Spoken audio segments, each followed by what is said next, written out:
Bonjour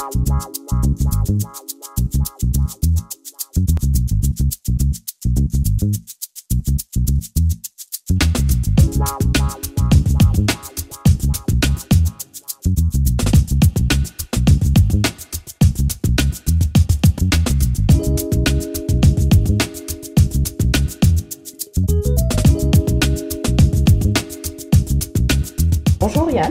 Bonjour. Puisqu'on est frères de nom. Frères de nom.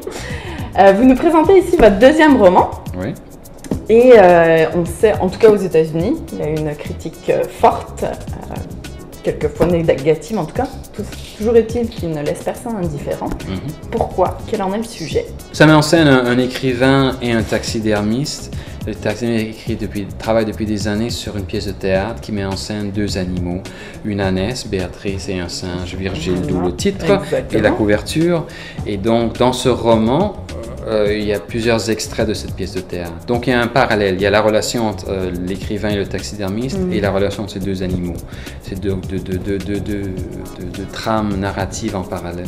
Dans une de vos entrevues, je lisais que vous faisiez un moment le parallèle avec la BD de Maus.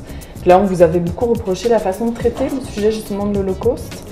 Alors que dans la BD de Maus, ça a été un succès, ça a été applaudi et salué. Tout à fait. Est-ce qu'à votre avis, il y a des arts plus appropriés à traiter de certains sujets, puisqu'on a l'air de récrier que dans la BD ça passe, mais... C'est curieux, Spiegelman Primo, il s'est ancré dans un récit biographique, celui de son père. Maus, principalement, le personnage principal, en fait, c'est pas Spiegelman, c'est son père qui a survécu à Auschwitz. Spiegelman est juif, donc raconte une histoire qui est propre à ceux qui ont souffert le plus de la Shoah, donc raconte une histoire dont ils ont une grande familiarité. Aussi peut-être l'époque était venue qu'ils étaient prêts à parler un peu de façon différente de la Shoah.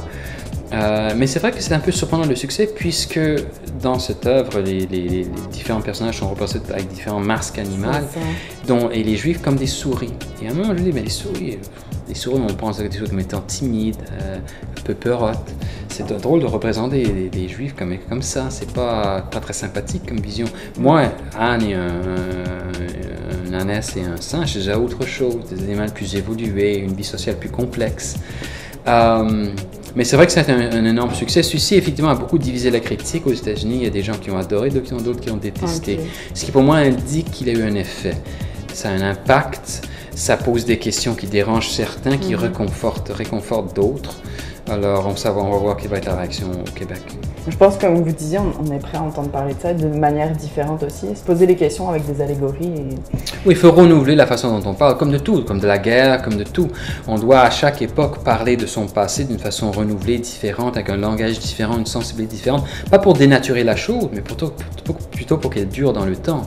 Le temps est comme une rivière qui noie tout, et la seule chose qui survit à la surface de la rivière du temps, c'est soit des événements vraiment marquants qui forment l'histoire, qui changent le cours de la rivière, soit les choses qui flottent sur cette rivière. C'est l'art qui flotte la rivière, c'est l'art qui est éternel. Donc on lit encore des romans qui datent d'il y a plusieurs siècles, dont par exemple Dante, Béatrice Virgile, c'est deux caractères de la Divine Comédie, on la lit encore, ça date du XIIIe siècle, du XIVe siècle. Donc l'art a une capacité de résister au temps, car rarement l'histoire même.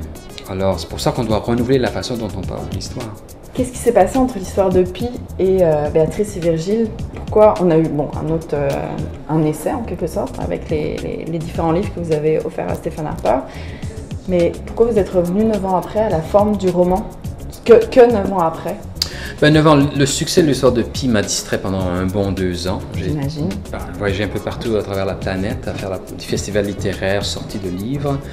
J'ai fait beaucoup de recherches pour celui-là. On ne peut pas écrire sur la Shoah, sur l'Holocauste, sans savoir de quoi on parle. Donc j'ai lu moult livres, j'ai visité Auschwitz à 3 reprises, j'ai été en Israël, à Yad Vashem, la grande autorité, le grand musée de la mémoire de la Shoah en Israël. Et aussi celui-là a été compliqué à écrire, ça n'a pas été une œuvre évidente pour moi comme l'a été mes autres œuvres, l'histoire de Pi, Self, Paul en Finlande, et même le prochain que j'ai en tête qui déjà le fil conducteur m'est très clair, je sais ce que je veux faire. Celui-là, le fait est que souvent avec l'Holocauste, on perd sa langue.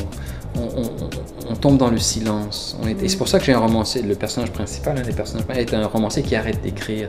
Parce que que l'Holocauste, c'est l'effet qu'a l'Holocauste sur nous. On voit cette horreur et on ne sait pas quoi dire. Soit c'est un silence qui reflète un gêne, ou la honte, ou l'ennui peut-être, ou l'incompréhension. Alors, ça m'a pris un temps à voir une pile de cadavres squelettiques et voir qu'est-ce que je peux faire avec ça, moi. Je ne veux pas porter témoin, je n'ai pas été témoin, je ne suis pas un juif survivant, je ne suis pas un historien, je ne suis pas un historien non plus. Alors moi, en tant qu'artiste qui n'est pas juif, qui n'est pas européen, comment est-ce que je peux parler de ça sans prétendre être un survivant, sans prétendre être un historien? Moi, en tant qu'artiste, comment est-ce que je peux transformer ça en art? Répondre à cette question m'a pris longtemps à trouver. En tout cas, on l'a entre nos mains maintenant, donc il ne nous reste plus qu'à le lire. Merci beaucoup. Yann. Merci à vous.